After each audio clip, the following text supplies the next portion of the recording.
Hey guys, Bonehead here again, bringing you another Guild Wars 2 build. This one's for the Mesmer. As you can see, I've picked human. All of my builds don't matter which race you are, because I don't use any of the racial abilities for the builds, so you can be whatever you want and using Mesmer. So this build here is basically the like a few people have been doing the build of having the two weapons of Greatsword and staff. So you get a balance between your Greatsword as your main damaging thing, and then swapping over to staff as like a support for the group. And I've used this with my Mesmer, and it's a good fun way to do it. You know, you can run around on your own using Greatsword and doing some serious damage, and you can swap back and forth between the two depending on what the situation is. And so I'll step my way through it all. So as you can see, Greatsword and staff. For aquatic, basically pick up Trident. Trident is definitely the best one for all the abilities. So you can see I'll go through all of them. So the Greatsword, basically spatial surge. The further away you are, the more damage you'll do, and it basically shoots a beam at the enemy and that hits 3 times. So that's your main hit. Next one, Mirror Blade, is a bouncing attack, and it'll bounce on enemies and friendlies, giving might to friendlies and vulnerability to the enemies. And then it also creates another illusion, a clone of yours, at the first target, and then the clone basically does the spatial surges as well. Third ability, Mind Stab. Thrust your Greatsword in the ground, damaging foes and removing a boon. So as any sort of regen or might or anything the enemy has will have 1 stack removed. I don't use this very often unless all the enemies are grouped in very close together, because it's not a very big area that it attacks. Phantasmal Berserker, it just summons a berserker with a greatsword that charges through, spinning in circles, crippling all the enemies that he hits and things on the way through. And then Illusionary Wave, this just knocks all the enemies that get too close to you away. The further away you are, obviously the more damage your main first ability is going to do. So that's the Greatsword. Swap over to the staff, and so you get Winds of Chaos. Basically it's a bouncing orb. Now this got nerfed really bad by Guild Wars, the creators. This used to bounce 3 times. Now it only has 1 bounce, but down in all of our traits and everything, we'll pick up a thing to make it get a second bounce. So it'll bounce between, and when you're spamming these out, it doesn't matter that much, because just having 3 attacks out of each one is enough really to get enough bounces to get stuff happening. As you can see there, when it hits an enemy it does damage, adds burning, bleeding or vulnerability. If it hits a friendly target, they get might or fury. Next thing you get is phase retreat. So if they start targeting you, you can hit this one here, you'll teleport backwards and you'll have a clone put in your place that casts the Winds of Chaos spell as well. Next one here, Phantasmal Warlock. Summon an illusion that deals more damage for each unique condition on the target. So he'll just be there casting, and using him with your Winds of Chaos, and then the other abilities here, Chaos Armor. So you get your armor on, and you'll get random boons and random conditions on the enemy when they hit you. So if you're going to be running with Chaos Armor, you want to actually let them hit you a couple of times in that to get that to go off. And then Chaos Storm, the big one for the staff users, is create a storm in the area, deals damage, poisons, weakens and chills the enemy and dazes the enemies, and then adds swiftness, retaliation or aegis to allies in the area. So basically you want to be throwing down, running in with your Winds of Chaos, getting some summons in there, Chaos Armor if they're starting to attack you, Chaos Storm to get the conditions moving around on all the enemies, and boons for the friends, and yeah, basically for support. And so that's the Staff and Greatsword. The Trident, as you can see, I don't swap with anything else with that. Basically, it's very good abilities for that. I don't really want to go into the underwater stuff. You'll figure that out as you go. So I'll work my way through to the healing. So I just grab Ether Feast and just heal yourself, and then heal yourself extra per how many illusions you have. I don't really like the mantras and things that much. I prefer to just go with this. Okay, so now utilities. First thing I pick up with the utilities is the Phantasmal Disenchanter. So you summon this guy here, and what he'll do is he'll run around and he'll cure conditions on your friends and remove boons from the enemies, dealing damage as well. It's sort of a bouncing attack. If you're too far away from the fight, he won't actually target you with any of the curing conditions. So you want to stay in the fight and stay around, especially if you're running with like Chaos Armor and things. But yeah, most of the time I'm running Greatsword with this, just for the damage. Next thing we want to pick up in here, Signet of Inspiration. I just love this ability. So many different things, and random boons every 10 seconds. And then the ability here of copy all your boons to nearby allies, I find is fantastic when you swap to the staff, and when you're throwing down, Chaos Armor on yourself. You've got the Winds of Chaos going off, Chaos Storm, so you very quickly, especially if you throw down a Chaos Storm and an armor and get hit a couple of times, you'll have lots of boons on yourself, and then you quickly hit the Signet of Inspiration, and it'll copy all of the boons that are on you to all the allies.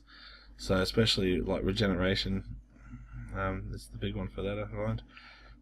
So yeah, that's a nice ability to have there as your second utility.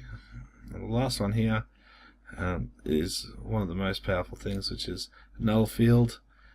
A lot of people sort of choose between having Phantasmal Disenchanter or Null Field.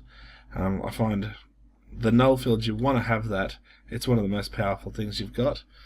Basically, you put a field down on the ground, and it rips all the boons from enemies and cures all conditions on allies. So things like when you're getting stacked bleeds and things from powerful enemies, you throw down the Null Field, all those bleeds instantly are gone, and then you can't get any more bleeds put on you for the 7 seconds. So yeah, very good in those tough fights. In a group, you can throw this down, or even solo, throw this field down, and it will just help you out immensely. As every Mesmer should really have Null Field on the bar somewhere. Elite skills, there's quite a few here. I usually just go with Mass Invisibility. Some of the other ones here, like Time Warp and Mower, morphing an enemy into a Mower Bird. Just a bit of fun, I think. But Mass Invisibility is that oh no moment when everything's going wrong. You can throw this down, and it gives everyone just a few seconds of breathing space, which will help a lot. You can stealth and run for it, or put on chain swap the weapon over, do what you have to do, throw up a heal, things like that. So Mass Invisibility, definitely the one for that. Okay, so that's all the stuff up the top here. So if I scroll down here now, so we can see the trait trees. You've got all your different traits. I'll just work my way through. Okay, so Domination is the first for the power condition durations, and so we want to work our way up. I want to get Illusion of Vulnerability, inflict 3 stacks of vulnerability when you interrupt a foe. Well, that's going to happen as you're doing all your bits and pieces. Next thing we want to pick up in here, Mental Torment. Mind Rack causes 20% more damage. So now, as you can see here, your special ability as a Mesmer are these 4 abilities here, which are the Mind Rack, Cry of Frustration, Distortion, Diversion. And so each one of these will shatter all of your clones. As you can see, you can have 3 clones up. at any time, and it will shatter them. First one does damage, next one does confusion, next one dazes, and then the last one grants distortion to you, which means you can't be hit for however many seconds, up to 3 seconds. So in this build, basically we're focusing on Mind Rack. As you'll see as we do the build, even by just using Mind Rack, it has the fastest time on it. You can see 15 seconds until you can cast it again, which will be less as well as we build the rest of the traits. And basically it's just all the enemies will charge into the all your clones will charge into the enemy you targeted, and all explode, dealing damage in an area around. So the more illusions you have, the more damage it does. And you'll see already the first thing here we get is Mental Torment. Mind Rack causes 20% more damage. Next thing we want is Dazzling. Dazing a foe also applies 5 stacks of vulnerability, so which is the third option here, Diversion. If you want to go with it, it's just something we need to pick up to get to here, which is Greatsword Training. So Greatsword Training, 50 plus 50 power while wielding a greatsword, so more damage obviously, and reduces the recharge of greatsword skills. So you can see all of these abilities here. Mirror Blade now is 6 seconds, 9, 16, 24. Very good for that, and the extra damage with the greatsword equipped. So that's the first tree done. Next thing, dueling, we sort of ignore. I'm not really focusing for crit or precision for that sort of stuff. Next one here, Chaos. This is where we want to be. Metaphysical Rejuvenation, 10 seconds of regeneration when your health reaches 75%. So this is good to get early when you're leveling as well too, because just getting down 75% health and you automatically get some regeneration to heal up. Next thing we want to pick up in here, Debilitating Dissipation. Clones apply a random condition to nearby foes when they're killed. The next thing we want to get here is Illusionary Membrane. Gain protection for 3 seconds when you gain regeneration, which stacks here with the Metaphysical Rejuvenation. So once you get to 75% health, you'll start healing and you'll have protection for 3 seconds. So it's like 33% reduced damage. And then we want to go down here and pick up Chaotic Dampening. 50 plus 50 toughness while wielding a staff or a trident, as you can see for the water attacks, and reduce the recharge of staff skills. So now also all of our staff skills here will all be reduced cooldown for casting those again. So it works very well. And 50 extra toughness plus the 200 that you already get, so 250 extra toughness by getting that chaos up to that level. Inspiration, the next tree, all I do is I just go for the 5 points here, which gets me Vengeful Images, grants retaliation to phantasms. Retaliation is fantastic on them, especially most of the time when you're casting and summoning all of your phantasms here. They'll be right in the middle of it all. Like the Mirror Blade he'll be summoned right next to the enemy, and so you want them to be taking the hits for you. And so what you'll find with this on here, now every time they get hit from the enemies will take the damage back as well. And that's all I'll go into Inspiration. Next one we want here is with Illusions. Illusionist Celerity. Illusion summoning skills recharge faster. So now anything where we're summoning, we'll get a shorter cooldown on that too. Next one we want to pick up in here is Precise Rack.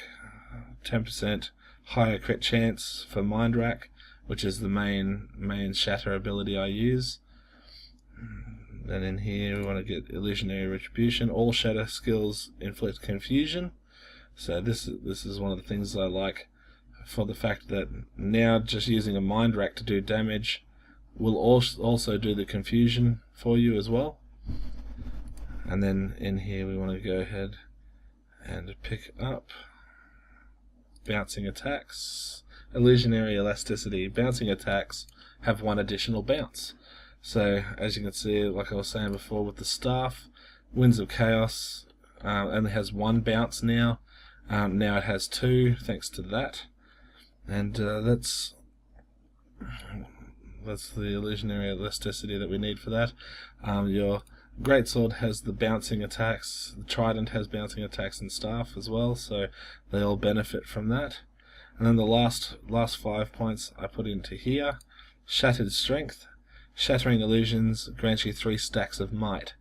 So now you can see by using your Mind Rack Shatter, whatever illusions you have out will run in and explode, dealing good amount of damage. They'll also confuse the enemies. They'll grant you might when you do the shatter attack as well. The phantasms have retaliation when they are alive, so you'll see as well. Granted protection. Clones apply random conditions to nearby foes when they're killed, is the other one for that. So they'll run in, Mind Rack and explode, put conditions on enemies, put confusion on enemies, grant might to you, and that's all just adding to that damage potential and everything. With the stacking with all this domination here with that Greatsword, and so yeah, anyone who's run a Mesmer or tried a Mesmer out will know how powerful Greatsword can be with its damage potential. And so that's the build that I use with my Mesmer. So yeah, feel free to comment, let me know what you think, and let me know what you guys are doing with the same sort of build in trying to do something with a Greatsword and staff swap. And feel free to subscribe and everything if you like my videos. Bonehead out.